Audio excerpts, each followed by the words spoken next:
Assalamualaikum warahmatullahi wabarakatuh. Perkenalkan, nama saya Vindi Rahmawati dari Program Studi Bimbingan dan Konseling Fakultas Ilmu Pendidikan Universitas Negeri Jakarta Angkatan 2020.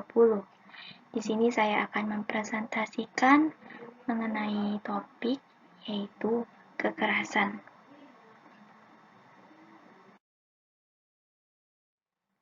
Saya akan membawakan dua materi, yaitu definisi dari kekerasan dan jenis-jenis dari kekerasan. Saya mulai dari yang pertama. Apa sih definisi dari kekerasan? Definisi kekerasan yang pertama menurut Barker berpendapat bahwa kekerasan adalah perilaku yang dilakukan seseorang terhadap individu maupun kelompok yang mengakibatkan kelompok tersebut mengalami trauma baik secara psikis, psikologis, ataupun finansial. Yang kedua, menurut Richard J. Charles, kekerasan adalah perilaku sengaja. Menurut Richard, kekerasan adalah perilaku yang dilakukan individu atau kelompok secara sengaja yang menimbulkan trauma psikis maupun psikologis.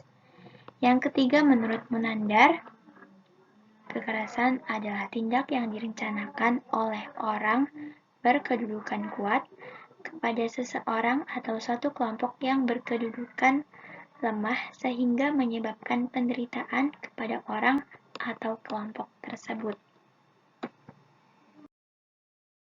Selanjutnya ada jenis-jenis kekerasan. Yang pertama, kekerasan secara fisik.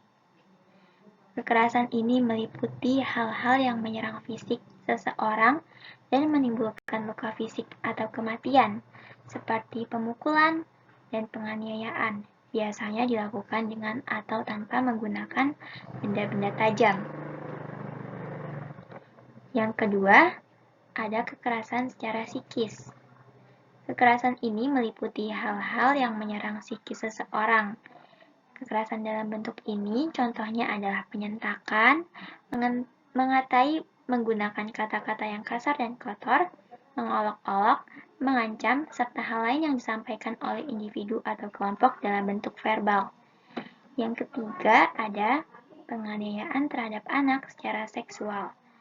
Kekerasan ini meliputi perbuatan yang dilakukan individu atau kelompok orang yang lebih dewasa terhadap anak berupa perlakuan tak seksual melalui sentuhan, kata, gambar visual, dan lain-lain, maupun kontak seksual secara langsung, seperti pemerkosaan, incest, dan lain-lain yang menyebabkan anak menjadi stres, depresi, serta trauma dalam jangka panjang. Yang terakhir ada kekerasan secara sosial. Kekerasan secara sosial meliputi hal-hal yang berkaitan dengan penelantaran dan pengeksploitasian anak. Contohnya seorang ibu yang hamil, kemudian setelah melahirkan, ia menelantarkan anaknya karena ia merasa belum siap memiliki anak di usianya yang masih muda. Selanjutnya ada video dampak kekerasan terhadap anak.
Sekian presentasi dari saya.